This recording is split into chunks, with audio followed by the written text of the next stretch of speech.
Louisville here going up against NC State. In this one, we have Louisville, a road favorite now at minus 3.5.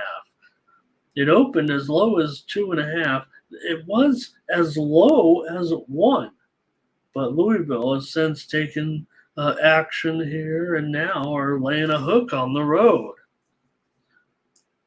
That seems kind of precarious, actually.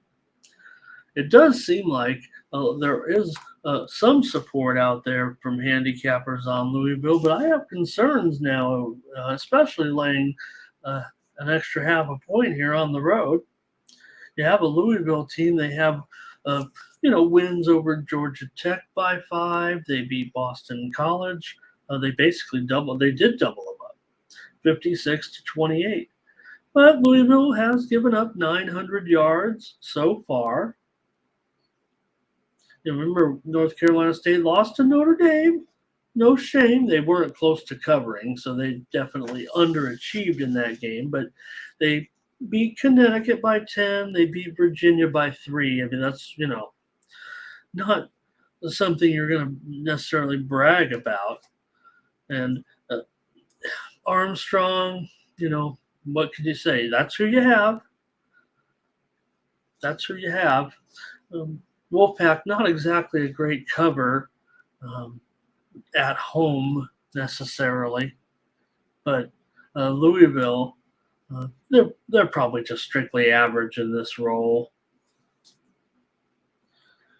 Under 6-2, last 8 in this series. Man, this total, it opened 56.5 at Circa when we did the show on Sunday, and it was bet all the way down to 54.5. There was an early look ahead that was much lower than that. I don't put much stock into that. I would think there's going to be some points scored in this one. Maybe I just that old recency bias drug I need from last night with all the scoring. But even at 55, I am gonna feel like the way to go is high scoring game here. So. Oh, Tony Don. Oh, wow. Well, man, I kind of wanted to go the other way here. Sounds like we might be doing a little challenge with Tony and I. I've just got it a close game. I'm going to take NC State with the hook. He may have actually called, I don't know when, or I think his video, you know what it is? I don't have Tony's pick because his video comes out for the Friday games on Friday, and I don't think I've seen it yet, actually. So sounds like we'll just do a little challenge. Sounds he doesn't know it. He doesn't care on that, but I'm committed to NC State here. I think in this one to grab these points at home. I don't have any problem with what is going on with Louisville. I mean, NC State does not. They're 3-1. They don't look as good as 3-1. Louisville's 4-0. Maybe they're not all that, although they've been, pretty good. Obviously, I think they. I think Jeff Brom is probably a pretty good situation there. So, but we'll see. This is still a pretty, interesting matchup. Certainly familiar matchup here in conference. So I will take NC State plus the points. All right. Louisiana Tech is going to take on UTEP, more conference action on Friday night here. And Louisiana Tech is a one. Well, let's just clear it up right now because this one's been back and forth, and now I'm showing maybe even a pick-em, maybe even UTEP's favorite here. Whatever the case may be, it is a close game. Let's just call it a near toss-up. But I'm showing this morning that UTEP maybe has moved to a 1-point favorite here, and the total has crept up another point to 51 with Louisiana Tech and UTEP.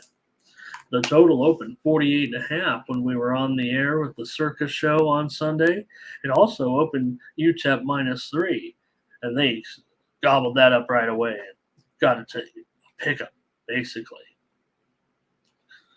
So Louisiana Tech, I mean, it's been a struggle coming out of the pandemic. They haven't won they're not winning very many games, but I don't know. They're expected to do so here against UTEP. I don't know if I'm buying it necessarily now. UTEP, this game isn't going to be the most watched game of the night. That's for sure.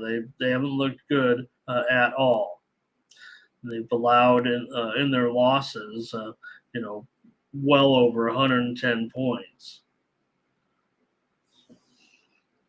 They are 12-9 against the spread. Last 3 years in conference. All they'd have to do is win this one, but it's been all Tech in this series. They've won 9 of the last 10 in this series.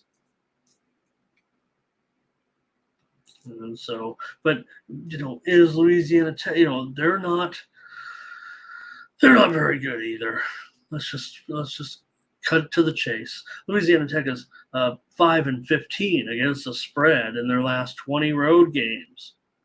I do have a quarterback, came in from Boise, but they beat FIU 22-17 and did not cover.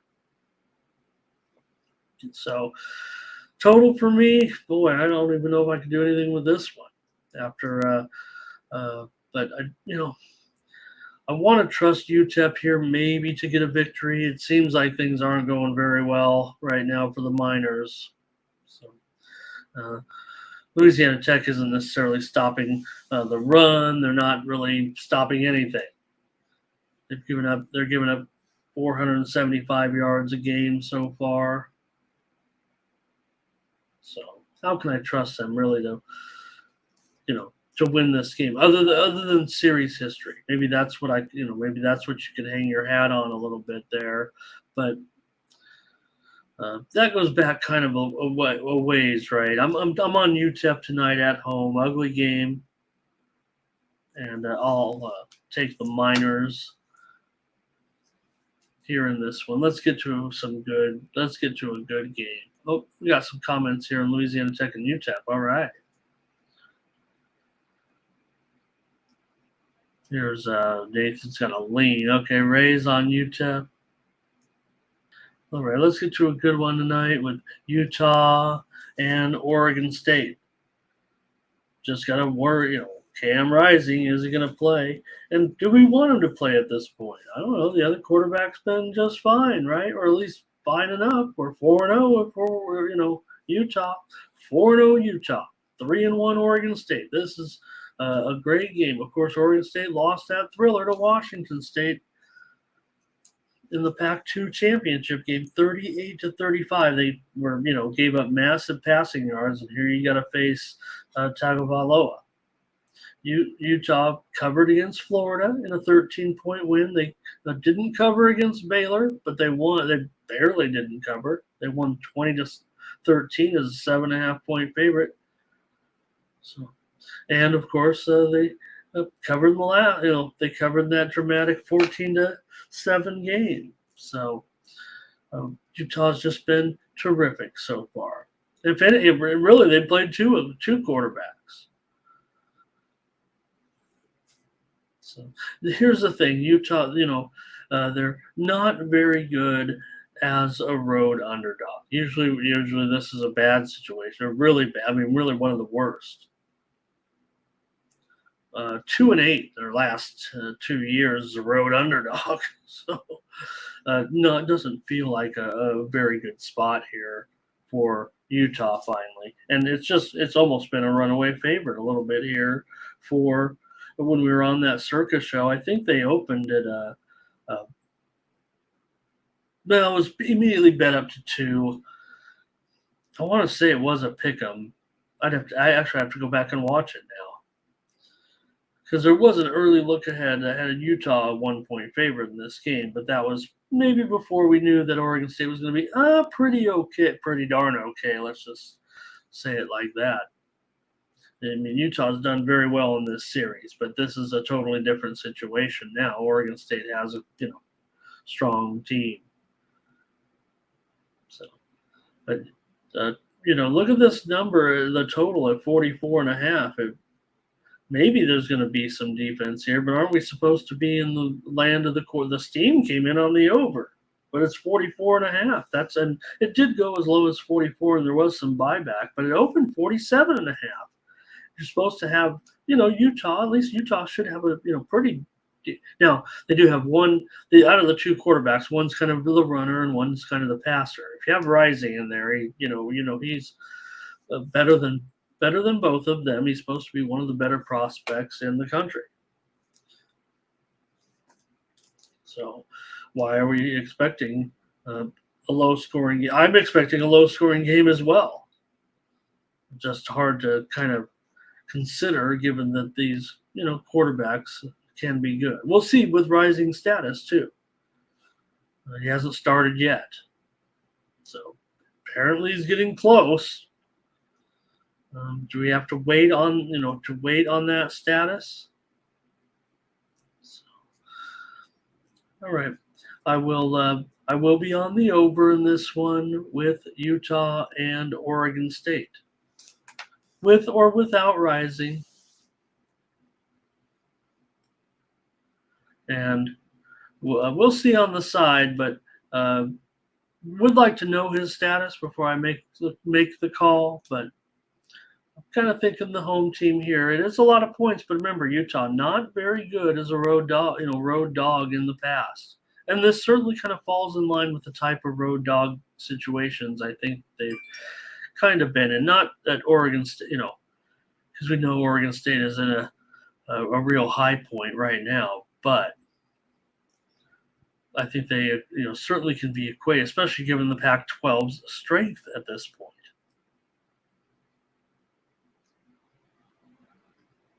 And as I was taking a shot at the Big 12 for being down, this year, pretty bad. It looks like to me. Kev Cook says it went down to 3.5. Yeah, all right. I love it. All right, I'm showing 4.5 at my. And let me refresh my book that I'm looking at, and then I'll look at also the. I can look at the line screen too back here. Yeah, I'm showing a 4s right now at book 10 minutes from me. So I'm showing mostly 4.5s and some 4s. I don't see a 3.5 yet, but that would be if there is 3.5 starting to appear. To me, that indicates that the information is rolling in here that Rising is more likely. And Thomas said it right there. I'm seeing the baseball steam move I want to throw in here while we're on the air. Chicago and the Cubs and the Brewers. This one's moving higher. It could be moving towards 8 over. It could be, I don't know if it's going to get to 8.5, but Cubs and Brewers look like it's on the move over right now. So let's add that in there. All right, Kev, FanDuel. Great news. Thank you. I can wait it out then a little bit here if I were on Oregon State. All right. Let's go over this interesting game tonight with Cincinnati and BYU. This is a conference game, but it just feels, because this is their first time meeting as conference foes, right? So BYU lost their conference debut last week against Kansas, 38-27, and Kansas held them to just 9 yards rushing. Is this what it's going to be like? Now it's interesting because you're not taking on one of the older, you're taking on another new team, right? In Cincinnati. So Cincinnati, they beat Pittsburgh 27-21 as a 6.5-point dog. Of course, they do have a couple of losses as well right now. They're 2-2. And let's see, BYU, they've got Slovis, and I'm seeing some sharp cappers certainly here on BYU. The total opened 52.5 when we were on that Circus show.